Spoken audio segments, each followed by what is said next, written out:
This evening, we've had to have a sort of fairly last-minute change of schedule because our expected guest has had to discover a conference she had to go to. We're very grateful to one of Britain's most innovative nurserymen, Bob Brown of Cotswold Garden Flowers, who's joined us. Now, back in the late 1980s, early 90s, I had a small specialist nursery, and I used to go to a lot of plant fairs, and of course got to know all the various other nurseries who were doing interesting stuff. And towards the end of my fairly brief period as a nurseryman, I increasingly began to notice Cotswold Garden Flowers and Bob, and the very interesting range of plants he sold. Cotswold Garden Flowers seems to have gone from strength to strength. Always one of those nurseries that has a remarkably wide and, shall we say, eclectic range of plants. So it's great to have Bob Brown on air. And Bob, of course, is very well known, particularly amongst the Hardy Plant Society community, as a lecturer, a writer, a contributor to the Hardy Plant Society Journal. And as a lecturer, somebody who certainly calls a spade a spade. I remember going to a lecture Bob gave quite a few years ago now. He may have calmed down then, but I remember very clearly little interventions like, "Is Mrs. So-and-so here?" Bob scours the room. No, good, right. And he then shows pictures of Mrs. So-and-so's garden and lays into it. And it was very no holds barred, which I think is what a lot of us like. So, Bob, you set up Cotswold Garden Flowers round about 1990, was that right? That's right. That's right. Started away with the ILEA, and I was working for them at the time. So right. That was a good opportunity to start. Yeah, so perhaps you should tell us about what you did in your previous life and what took you into the nursery business. I suppose what took me into the nursery business was I like to grow plants. And it's as simple as that. And if you look back at what I've done, if there's a theme, I suppose it's plants. I was a geologist in Greenland, working for the Geological Survey. I was a geobotanist in Botswana, sort of combining plants and rocks. I taught biogeography at London University for a short time. I was a teacher, and then I was a field teacher. And that's what I came from, really. Right. Mm-hmm. So you ran a field studies centre at one point? I did. That was my last job. Right, yes. Now your son Ed has also had a very successful plant business too, and you've had really two separate businesses, but you were just telling me that Ed is now playing a much bigger role in Cotswold Garden Flowers. So what's Ed's line in the business? He has skills I don't have, so he's very good with people, and he's very good with practical things like making sure tunnels don't fall down and things of that sort. But he's also got a decent eye for plants. But he thinks he's innovating at the moment. He's seen something that's got a bit old and tired, and he's changing it. And it's a process of changing what we've got in terms of tunnels and sales areas and so on. He keeps a very close eye on what's selling and what's not selling. Complementary. So much sort of tighter control on indulgences is the word. Indulgences. Well, I think what's also interesting about Cotswold Garden Flowers that there were clearly a lot of Bob's indulgences, but at the same time, you had a very good eye for a plant, but also, you are somebody who knows you have a very good eye for a plant. What would you say is those special qualities that would make something stand out as something worth promoting? Okay. I took the dog for a walk this morning, and I discovered at the side of the track some wall barley. Do you know wall barley as a grass? A hordeum? You can pull out the seed heads, and you can aim them at your friends, and they stick in. A hordeum. Yes, hordeum, hordeum murinum. Yes. Yeah. But this was, the seed is right, but the head is pink. And so I picked them. I've got a photograph. I might show you if I've got time. But the plant is crap. I mean, it's not something you'd ever put in a garden. You might like the heads, but the plant is all over the place. It's very disheveled. So shape, I think, is very important with plants. And then you need textural contrast. So you need big leaves and you need evergreen leaves. All these things are terribly important. Everybody thinks of flower, but I have to say I'm very keen on foliage as well, especially if it's got colour. Yeah. And I certainly remember one of the things I always really liked about the nursery site, which is, for those who've not been there, it's up on the flat. It's flat. It's up and it's flat and it feels a bit kind of bleak and open. Yes. And it's got the tunnels, of course, and sales areas, but it's got all these beds with stuff planted out, and a list at the end of each bed that tells you what's there. And for people like me who are really obsessed about long-term plant performance, it's a great place to poke around and see how things are doing. And actually accumulating data is something that you've assiduously done over the years. And I think, again, it's something that sort of sets you apart from other nurseries. And so that I very much hope is going to be part of the New Look nursery. I'm sure it will be, yes. And obviously that long-term plant performance is something that goes into your assessment of something. It does. Basically, I don't want to struggle to grow any plant. If once I've planted it and watered it and it's established, it's got to live. And if it doesn't live, I might try again. People say you should try 3 times. I'm not sure I would do it 3 times. I might try it twice. And it's all down to the conditions. The conditions I'm growing in are, they're particular, and I'm not fighting them. I could fight them and produce, I can produce blue poppies by having some way of making the air dank, but I haven't got dank air, and so they don't like it. I could improve the soil to the extent that dianthus, pinks and carnations would grow, but at the moment they hate the clay. Every time the clay shrinks, the roots break. So the plants, what's the point of not going with the swim, but just growing what you can grow successfully? And what comes out at the end is this is a range of plants that will go in these particular conditions. Yes, which are in fact, very typical conditions for an awful lot of gardeners in southern and Midland England. So as you said, nothing. Yeah. I think we actually hold the record for the lowest temperature recorded by the Met Office at the moment. Really? Gosh. Yeah.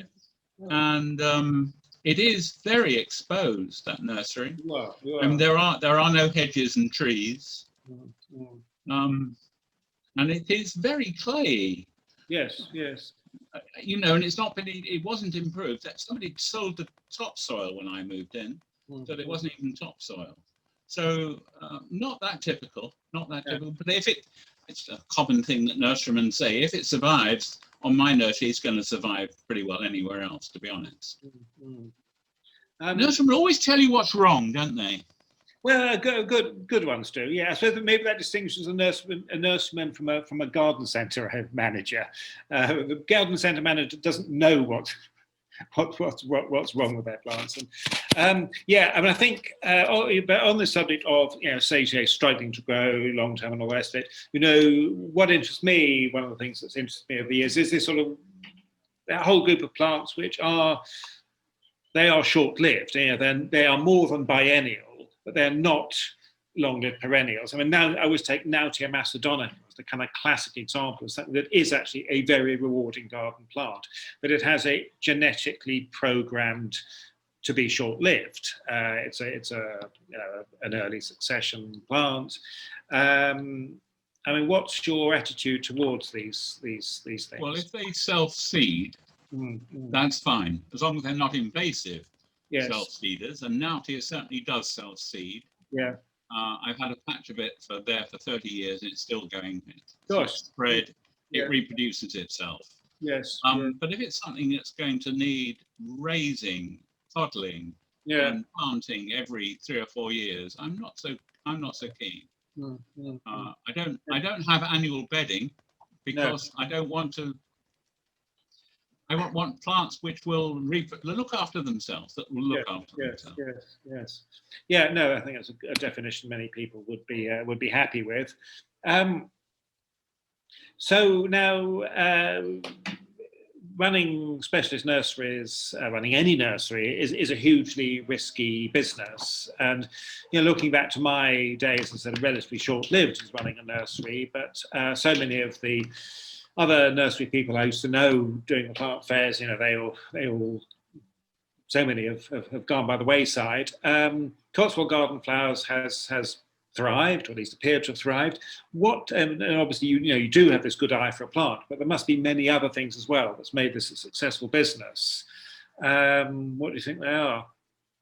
Hard work, completing and finishing. Hard work. Having the stock beds that people can look round. Yeah. I think that it's very hard work. I mean, I spend most of my half day at the nursery weeding and digging and planting. Yes. Photographing maybe as well. I think being in the middle of Britain was important. So many other nurserymen, well, they think, nurserymen and women, of course, they think of this wonderful, they've got this image of them drifting around in a nice big hat on a sunny day, deadheading the roses, and it's not like that. And then they think, I'd like to live in Cornwall. Yes. And that's interesting, because if you live in Cornwall and have a nursery, 2/3 of your market is sea. In other words, to get to you, people have got to come hundreds of miles, and we're actually slap bang in the middle, and that I think has been very helpful. Social media, social important. I haven't been left behind. Social media are important. Yes. And Ed does a lot of social media. So do 1 or 2 of the workers as well. Right. That's been very helpful. Yes. Younger staff members. I mean, Younger staff, important. And I mean, the Hardy Plant Society. I mean, you've built up quite a high profile with them, haven't you? Going out and talking. Yes. You always notice the next day some people come to the nursery. Yeah. So it's always worked very well. And writing, not just for the Hardy Plant Journal, but for other things as well, that brings people in. It's a complex business, but I think that hard work is very important. And I don't think a lot of people who imagine it might be a very pleasant thing to do really have much concept of just how difficult. Well, yes, that was something that demanding. That was something that used to particularly annoy me when I had my nursery, sort of friends who would say, "Oh, that must be so lovely being outside." You don't understand. Yes. So how many individual varieties are you currently selling? We reckon to sell about 4,000 or 5,000 during the year. That's gosh, that's amazing. So what? They come and go. Well, of course. You divide your. Let's think. You divide your some obscure fern, and you get 3 divisions. Which is going to be completely uneconomic, and then they've gone, and you won't see them again for 5 years. No. It's like that. I mean, in terms of obviously having such a wide range is really quite exceptional. I mean, what sort of a turnover? I mean, you probably, like an awful lot of plants people, get enthusiasms, and then Could you stop 1 minute? I'm just going. Yes. Okay. Can you stop 1 minute? Not can you possibly stop yes, 1 okay. minute? Bob, we've got a plumbing. I need to talk to a plumber. 2 minutes. So yeah, if you could, yes, just carry on. Yeah, just 2 minutes. Our plumber's just leaving, and my Portuguese isn't very good. Okay. Hello, everybody, whoever you are. Bob, I have a question for you. Hi. Yes. I'm Jenny. Who am I speaking to? I'm Jenny from Texas. Hello, Jenny.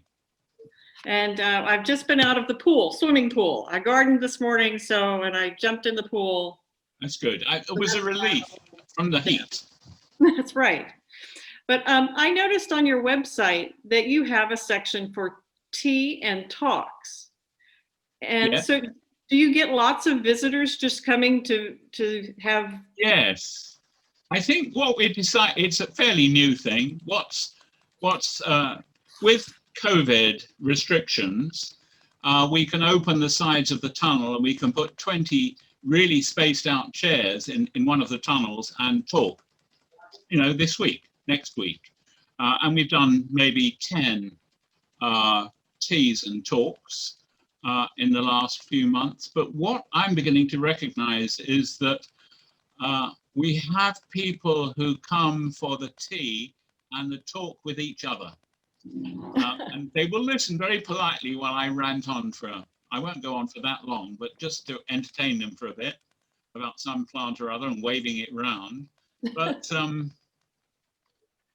when I've done that, we have to almost put a bomb under them to get them to move, because they start chatting to each other and they don't want to move. And they don't buy very much. They have to pay for this talk, but it's not very much money. We expect them to be gardeners and to be buying stuff, and we're not so sure that's working well. There you go. Yeah. Does that answer your question? That's interesting. I think there's a trend in the United States about making nurseries practically Disney World. I went to one near Houston, and they had soft drinks and a snack bar, and I felt like I had walked into Orlando. All right. But the benefit is that they had a very high volume sales. And they had... Yeah, the people it would bring to my place, if we went that way, the people it would bring to my nursery, which is pretty remote, but let's leave the remoteness to one side, is people who actually were not gardeners. People who came to entertain the children, or people who came to meet their friends who haven't seen for 6 months. And I think that would not result in so many sales. Probably not. No, but I think nurseries always have this problem that if you try to diversify the business base, you end up going down roads that inevitably then limit the plant range. And if you're a dedicated plantsman and that is your market, you would need perhaps the most you would do would be to have a kettle in a corner or a coffee machine or something. It's something like that. I agree. We occasionally have discussions in the nursery between the staff about having brown signs. Now, I know that you have brown signs in the States, and I think they have brown signs everywhere I've been in the world. Yeah. This is a brown sign put up by the local authority to direct you to some form of entertainment, whatever. And we have always decided that it would bring the wrong people. What we want are plants people. That's what our market is, really. And if we had people who were after pansies for bedding out, or it would not result in good trade. That's very interesting. Yeah, I mean, I think there are different national cultures around nurseries. I think the British one in particular, because we have a fairly high population density. We have a high density of as you say, garden centres, which are sort of family retail businesses, which people can access very easily, whereas sort of specialist nurseries like Bob's are, you know, relatively few and far between. So, Jenny, have you been to Tony Avant's nursery in Rawley? Well, that's a bit far from Texas, and I it is know. on my bucket list to go and visit him. I It's love. amazing. It is amazing. I've only been in kind of like very early spring, but it is amazing. You know, the industrial mass production of trilliums, you know. But what it isn't is anything but a plant nursery.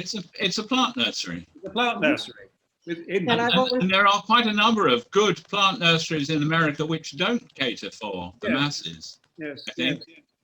very true, but and I love the ones that have the display gardens. We have Midwest Ground Covers has a display garden. I Yeah. haven't been there, but I want to go. North Wind has a gorgeous North Wind, display garden. and in the Pacific Northwest, of course, Sean Hogan's Yes. sessions. Oh, Without a whole part of the town yes, for Sean.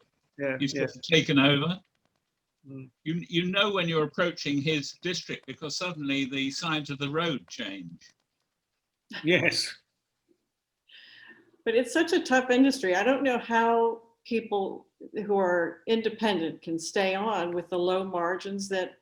Low margins is absolutely right. You have to read Tony Avant's book, and So You Want to Be a Nurseryman. Yeah. It's a very good, something to put you off before you actually put your foot in the water. No, we must get Tony along on one of these. One of my friends is Alan Bush, and he used Oh, to yeah. be with Gillitto. He's practically a neighbor in Mercer County, Kentucky, and he had a nursery, and I think he would probably say, no, don't do that. Kind of a character too. Yeah. If I could bring the discussion around to national collections, which is something that Britain does particularly well under the aegis of the Plant Heritage, formerly of the National Council for the Conservation of Plants and Gardens. Britain has a very wide range of individuals or institutions who take on responsibility for a collection of a particular genus or particular part of a genus. Bob has Nerine. I think, is that the only national collection you have, Bob?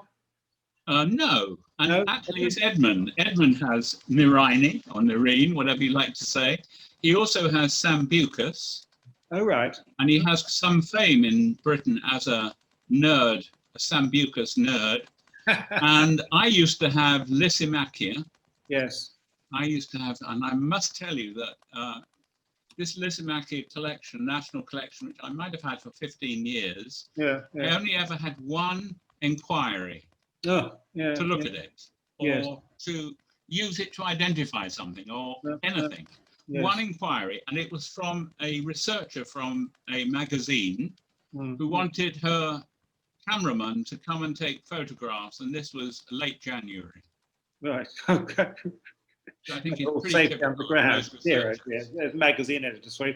Well, in which case, can I turn this around? You as a nurseryman, how much use have you made of Very little. of other people's national collections? Very little. I mean, basically, you want to know you've got this, what you think is an amazing new muscaria. That was one particular. And you want to just check that it's different from anything else. So Yes. you carry it along to the national collection holder, who basically is he doesn't want to see you.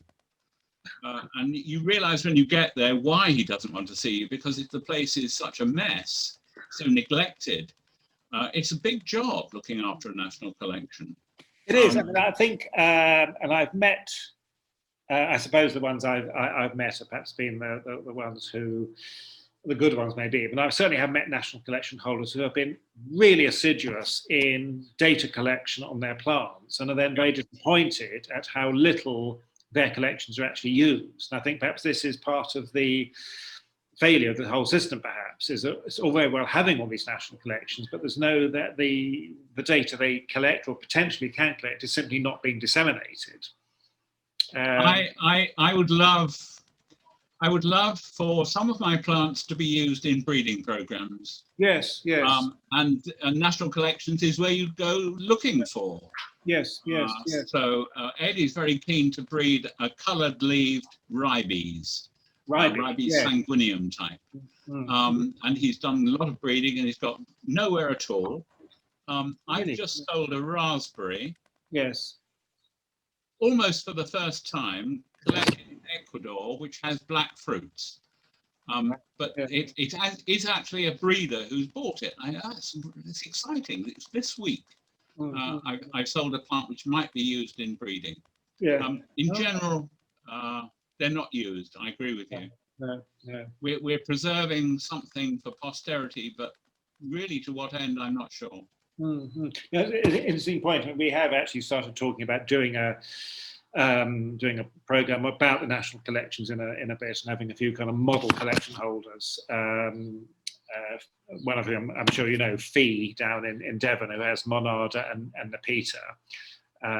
Who? I can't remember her second name, Fee. She has Monarda and Nepeta. She's done a whole book about Monarda.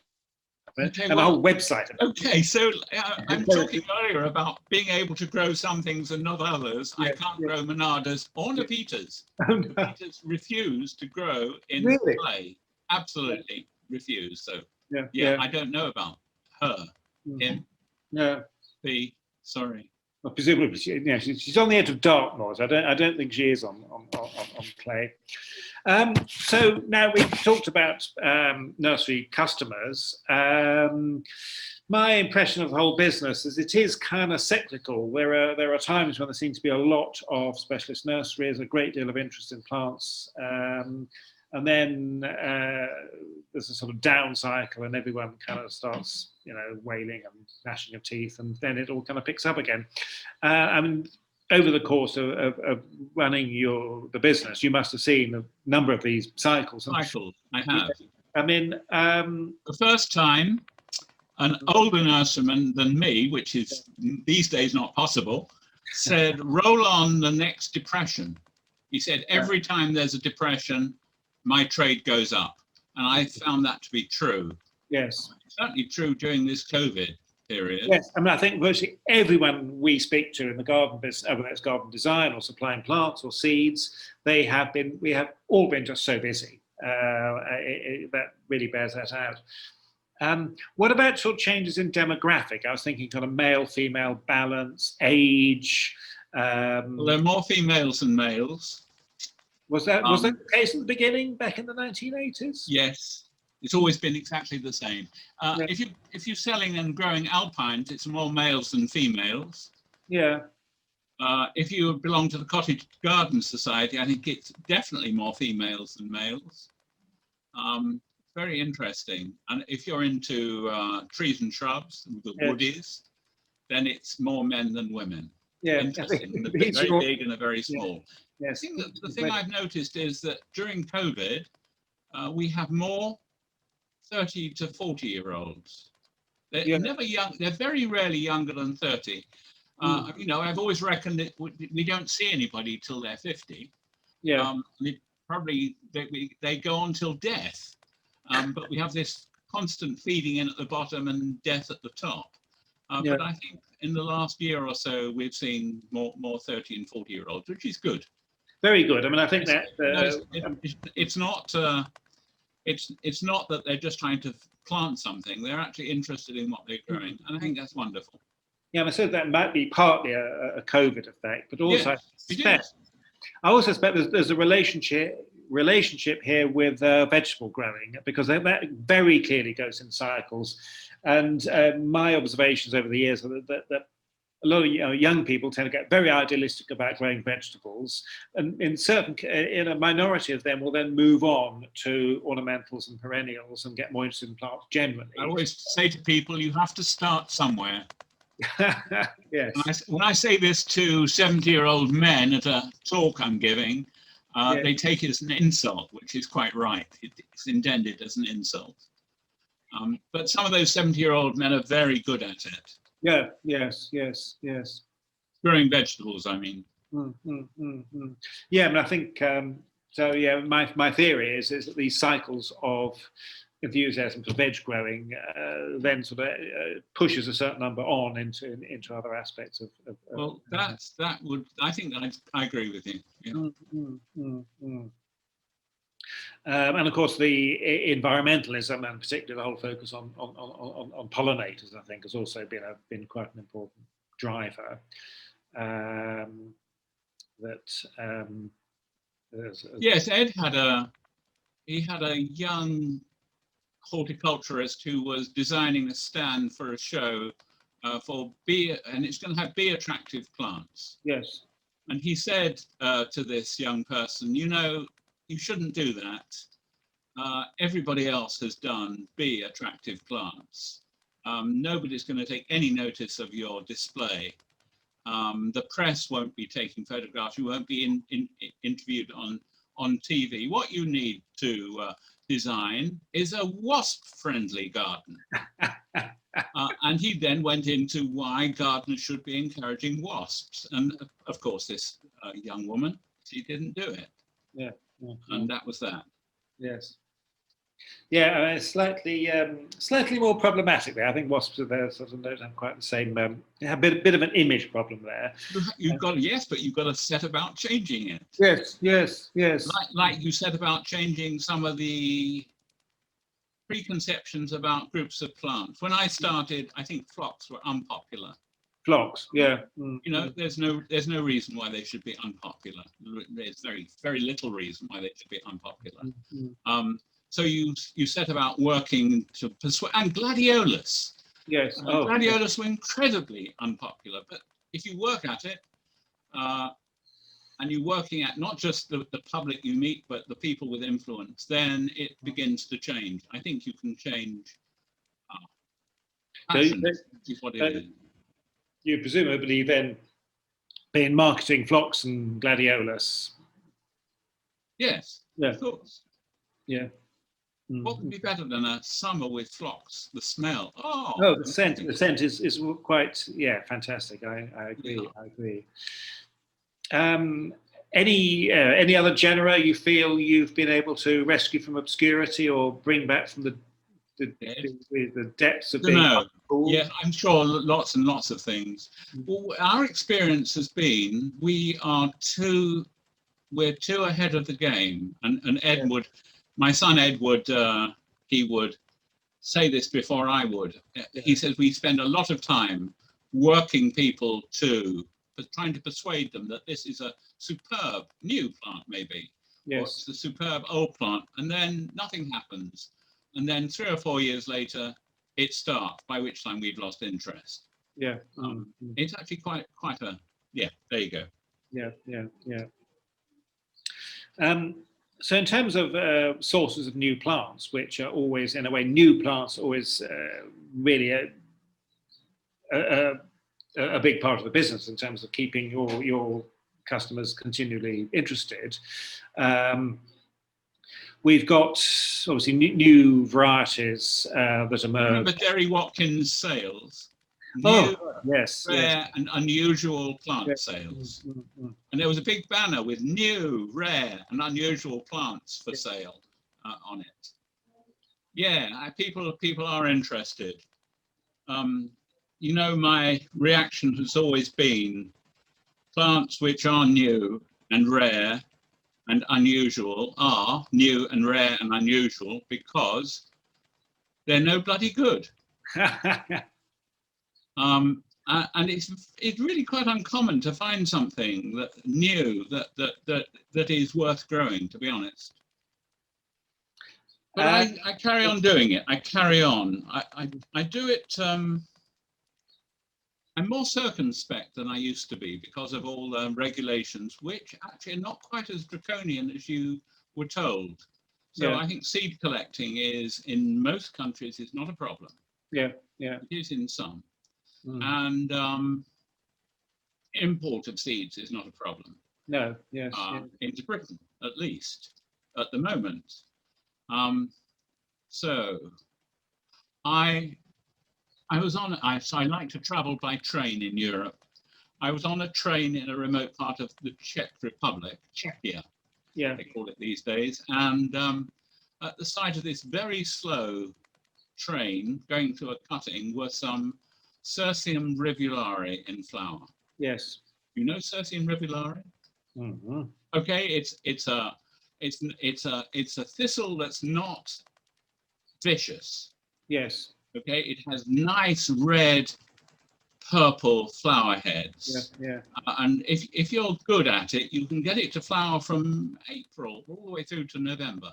Gosh, But amazing. That's you've amazing. got to know what you're doing. But it's absolute bugger to propagate. Yes. It doesn't set seed. Mm, mm. It isn't divisible. At least it might be. You might get 2 plants every 10 years or something. That's it. You can't. So I sent it for tissue culture. Yeah. Yeah. And it's been produced from tissue culture now for probably 20 years. Mm, mm. And all the plants that are in Europe, maybe in the whole world, I don't know, are one clone. Gosh. Yeah. Yeah. One clone. Yes. And that clone has actually mutated a little. So we have some white ones. And they're not a very good white. I would call them grey, but never mind. And we have one that's a slightly bluer purple. Yeah. Not a lot in it, but it is. So those are mutations, but they still don't produce viable seed because most Asteraceae, compositae, they need to cross-pollinate. And Yeah, we've just got yeah. one clone. It doesn't work. Yeah. So here I am on a train and I'm seeing a wild population of them. And I'm thinking I must come back when it's in seed and introduce some new genetic variation so I can get seed so that we can start selecting and breeding and having something slightly different. That's how it works these days, I think. Yes. Have you been able to get back to that railway cutting? Well, we were due to go. Ed and I were going together, not by train, but driving, because pulling the communication cord on a train to stop the train is it's frowned on. It was done in history. There's this wonderful story of the vicar on his way back to his parish in Norfolk from having seen the bishop, who pulled the communication cord because he'd seen a double oxeye daisy on the side of the track. And I think he probably got away with it, but I couldn't do it. I wouldn't be able to explain in Czech why I had done it. So we were driving my car, and at that point, Ed got a bad back, and he couldn't drive. But it will happen. I will do it eventually. In fact, the only plant I've successfully introduced into cultivation was a Cirsium from the neighbouring Slovak Republic, Cirsium carnum, which is a wonderful foliage, and then there's August flowers, and then tends to flop rather. But a few people are selling that. It's even crossed the Atlantic as well. So I mean, on the issue of wild collection, it seems things, as you have noticed, seem to sort of simmer down a bit. But I mean, a few years ago, there was quite a lot of concern that increasingly a number of countries around the world were attempting to clamp down on collection of wild and export of wild collected seed under a sort of very, really a very poorly argued conservation of genetic resources basis. And there was quite a lot of concern about this. And I remember actually hosting a conference on the issue at the Garden Museum in London, which the RHS refused to promote because they felt it was too politically sensitive. Anyway, things do seem to have simmered down, but you yourself, I know you've done collecting in Salta province, I think Argentina, and Ecuador. Anywhere else? All over the place. All over the place. It's got to have a climate approximately the same as Britain. Otherwise, I wouldn't bother. Yeah. I was going to say something. I forgot what it was. Never mind. Yeah. So I mean, what is your? What would your view be on this conservation of genetic resources question that's been raised? Well, I think you look at something like Turkey. Turkey has given to horticulture very reluctantly over the many centuries, a lot of plants that it gets no payback for at all. No, no. And so that they are very aware of the fact that they have this resource in the country, and I think they police it quite well. Yeah. And I think that's appropriate. I'm not sure about this wall barley that I collected this morning. Yes. These seed heads. Who do they belong to? They're on the roadside. Do I contact the local authority who would have mown them? I don't know. It's difficult. I was, some years ago, I think it's quite interesting, I was employed by some Lebanese to go to the Lebanon and spot plants, because it hadn't been open for so long because of the trouble they had. There hadn't been horticulturists who were actually combing the country for new plants. So they wanted to preempt this by having somebody go around and say what was worth introducing. And they had ready a tissue culture lab in case anything merited wholesale production. So I was driven around by a chain-smoking young man, who answered his phone and drove at 90 miles an hour when he could, who was better at spotting plants from this moving vehicle than I was, and I didn't think that was possible. It's amazing. Yeah, it's. I think.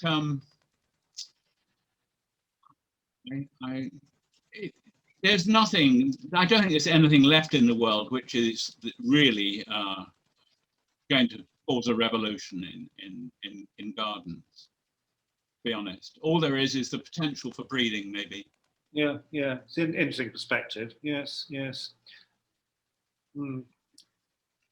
Yeah, well, I think it depends on the climate zone. I mean, I think we were talking about before we started about Olivier Philippi, who spent a lifetime travelling around the Mediterranean, which is a zone with a huge plant diversity and an extraordinarily small part of which is actually in the commercial trade. And in terms of more challenging climates, I think there's certainly a lot more scope. And you mentioned about Mediterranean vegetation. It's all a bit sort of. It's all got the same texture. I mean, a broad-leaved, scrubby Mediterranean plant. I don't think there are any. Well, no, it's broad-leaved and scrubby. I mean, broad leaves in okay, broad leaves. It's not a good adaptation, and you have to work with what nature throws at you. And right. Yeah, I mean, I think there is. I was sort of rapidly realising that there's a lot of different textures in Mediterranean vegetation, and there are different perspectives on using those textures.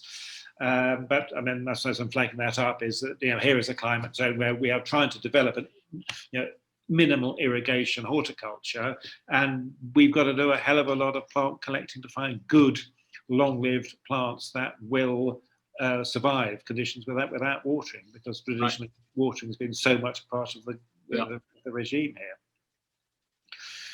here. You mentioned earlier about Turkey. Turkey and policed well occurred in the same sentence, and that is something you don't really associate with Turkey, especially under the Erdogan government. Could you tell us perhaps a bit more? I found that intriguing. Sorry, the question is what? Well, you mentioned about Turkey. And yes, and you said that the Turkish, presumably the Turkish authorities have some system of, you said, policing. I think that the people on the hillside, you're on a hillside. Yeah. And always in Turkey, there's somebody else on the hillside. They're mending the road, or they've got some goats that they're shepherding around, and they see you looking at something and they're immediately interested and suspicious. Yes, right. I like Turkish people, but then they talk to the police. It's never happened to me, but I've heard many stories of it happening to other people in the same circumstances. Yeah. I don't think it ever happened to Jim Archibald, who spent many No. years in Turkey. Yes. Yes. But Interesting. that was a bit. I mean, that was kind of early. I mean, he when he died, what, 7, 8 years ago, 10 years Yes. ago? It was before my time. Yes. I was in when he had a very interesting discussion with, I can't remember his name, another famous alpine nurseryman, and I was in the room, and they were discussing a plant which they had both independently found behind a rock, and they were able to describe where this rock was, Yes. in the middle of bloody nowhere in remote Turkey. Yes, I don't know how he got away with it, but he did. No. He was a remarkable character. You know, a truly remarkable man. Again, someone extremely forthright in his opinions, and I dread to think what he would have made of all the debates on conservation of genetic resources. I mean, he was intellectually very, very sharp, and you didn't get into an argument with Jim Archibald unless you were probably very foolish. Yes, a great loss to us. I think time to. I know we've had some audience discussion already, but any audience questions?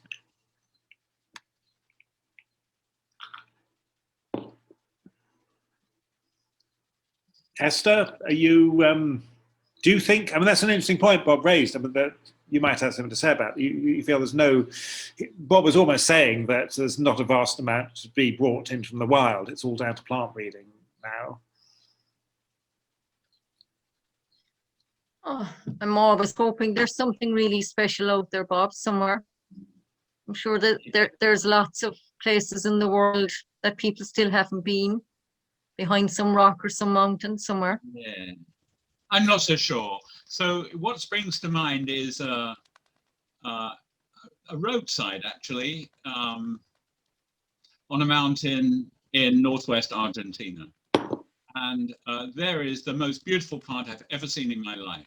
It's about 20 centimeters high. It has fabulous orange flushed foliage and incredible deep orange flowers. And I can't even put it in a family. I mean, I had no idea what it was. And I took some pictures, and I came back. And eventually I discovered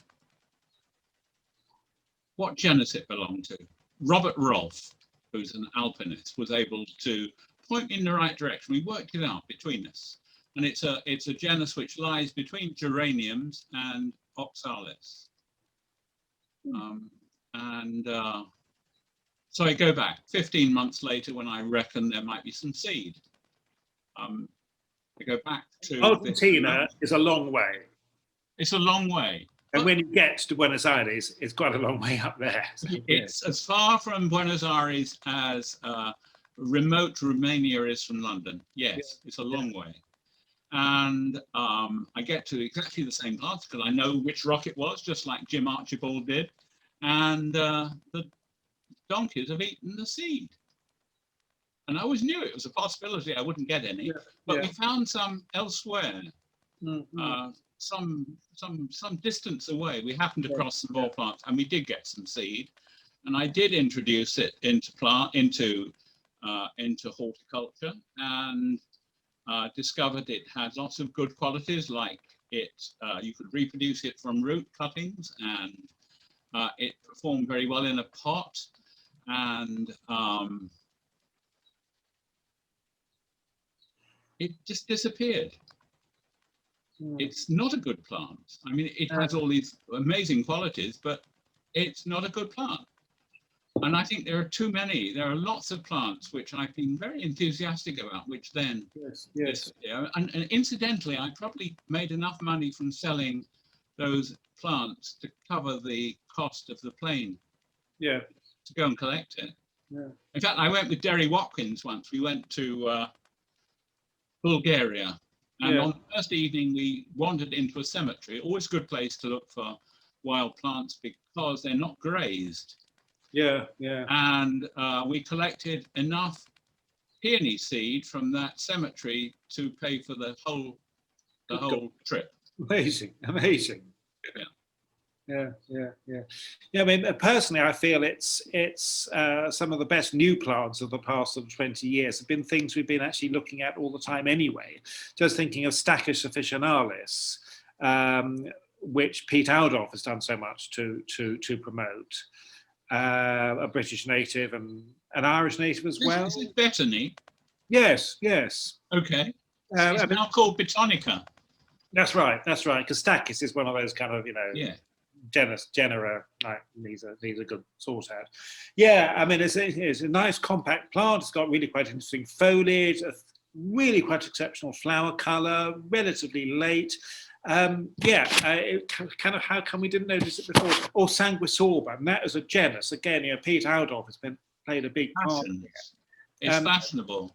Yeah, but it's sort of good foliage, It's got good foliage. Yeah, really. I mean, a lot of Sanguisorba have fantastic foliage, better foliage than they have. But it will have gone out of fashion in 8 years' time. I think it might already be going out of fashion. I'm not sure. I think that foliage is such a winner. Right. So, I best foliage forms actually have crap flowers on Sanguisorba, in my opinion. Never mind. So Nick is asking, what's currently in favour? Oh, bloody hell. We've got a list here, but for a different reason. Alstroemeria. Oh, right. People are very keen on colour lasting through the season. Yeah. Dahlias for the same reason. Yeah. Impatiens for the same reason. I can't read what I've written. But, euphorbias are incredibly... They've never been out of fashion really since the early 90s. That's right. I think that is probably true. I remember back in the 1980s, the Hardy Plant Society did a survey of the most popular plant, and they were way at the top. And I don't think things have changed since then. Now, it's interesting, if you sort of look at the range of perennial plants, the vast majority of what are popular today in terms of genera were popular around about the time of the First World War, if not here, then in Germany. And euphorbia is one of the very, very few that really only took off kind of post-1950s. And, we continually seem to discover new good euphorbias. Yes, speak to the National Collection holder and he says they're all the same. So he's very dismissive. John Whitten, yes. Yeah, definitely. And hostas came into eminence in the early 1920s and, and grasses, it's 1990. Yeah. But that's when they started to become popular, yes. And one of the things that's come back, and I think it's very sad because I think they're pretty awful, but very popular at the moment, are lupines. Oh, lupines. Yes, lupines. I think they're bloody awful plants.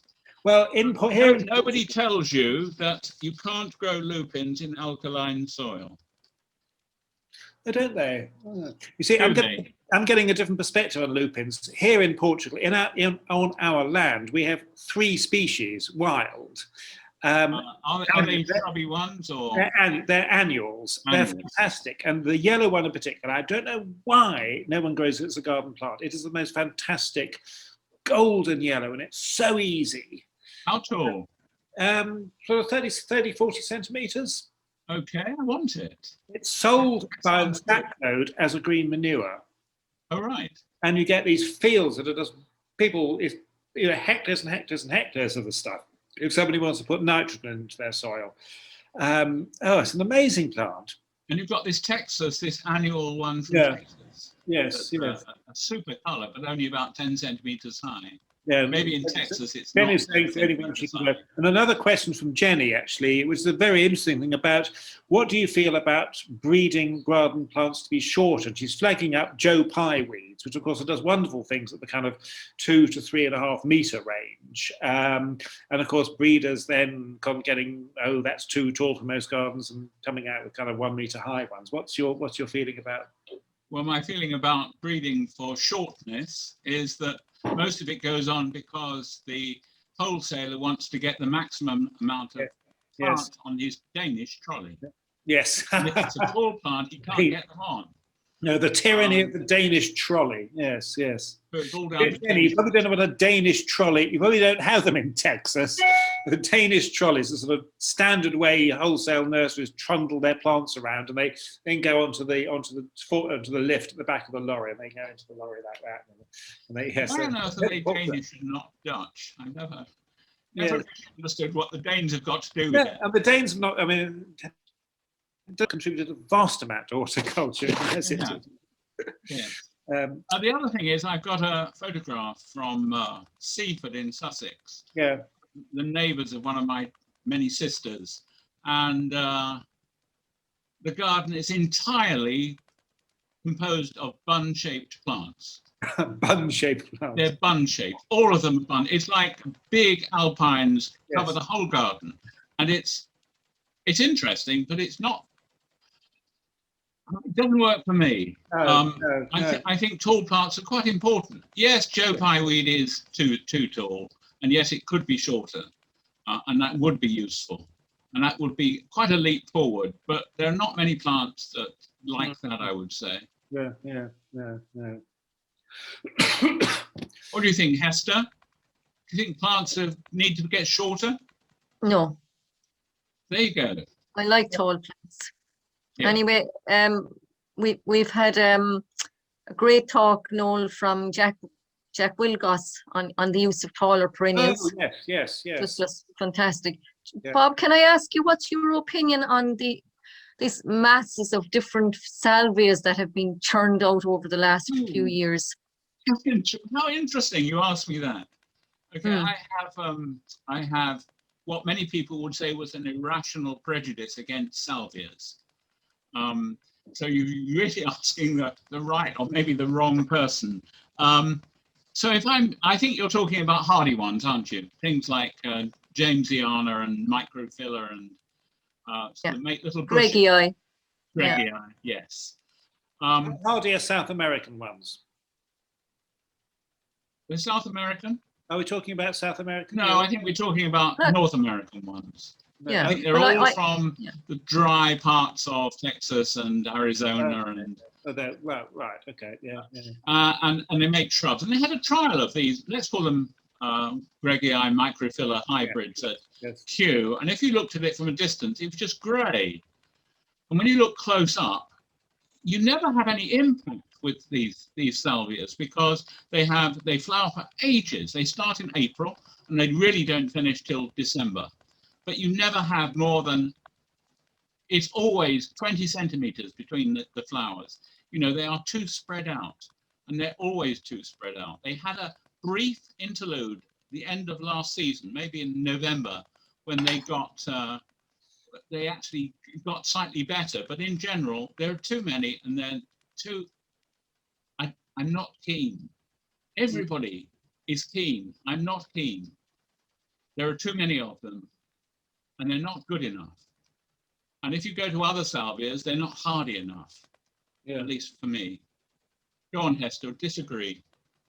I agree and disagree. Some of so I grow some of the South American, and for us here, they can survive, pretty well. Yeah. And I find some of them quite exciting, but definitely we'll say microfillers and Greggii is just far too many on the market, and there's the odd few that are really good. Yeah, so many silly colours. I find them quite useful here in Portugal because they do survive with they blend with all those other hazy little and they have a subshrubs. much longer flowering season than all the regional subshrubs. Right. Yeah. So I was just trying to provoke you. Yes. The best in a mass. You have And to Nick is pointing out on a dry soil with deer and rabbits, they are invaluable. I can imagine rabbits. They would avoid them, and dry soil is quite right. They also survive on clay, which is damp. They don't seem to mind anything. Great. Okay. Well, thank you, Bob. Now, it has been pointed out to me that when I did this revamp of the website, I omitted to put on the Zoom link on the appropriate page. So we've probably missed out on people. Sorry about that. Well done, those who turning up who did. Any other comments or flagging up things I've got wrong on the new website, do please let me know. All comments gratefully received. And thank you very much, Bob. That was great. We'll get that out as a YouTube and probably as a podcast as well, actually, when we start putting up more podcasts, which is again something I think we're hoping to do over the next few months. That was great. Really good fun, as Jenny has said, and as well as hugely informative and provocative. And provocative. Yes. I hope so. Yes, great, good. Well, thank you so much, and we'll see you all next Thursday. One webinar coming up next week, next Tuesday, I believe, the 13th, July the 13th. Miguel Ojijo, who is one of Spain's leading garden designers in the very challenging climate of Castile, very hot, dry summers, cold winters, not much water, and he will be interesting. And if you're in England, live events. Of course, Annie is not with us this evening because she is indeed on her way to a live event. So anyway, keep in touch and see you all again soon. Thank you. Okay. Thank you, Bob. Thank you. Thanks, Bob.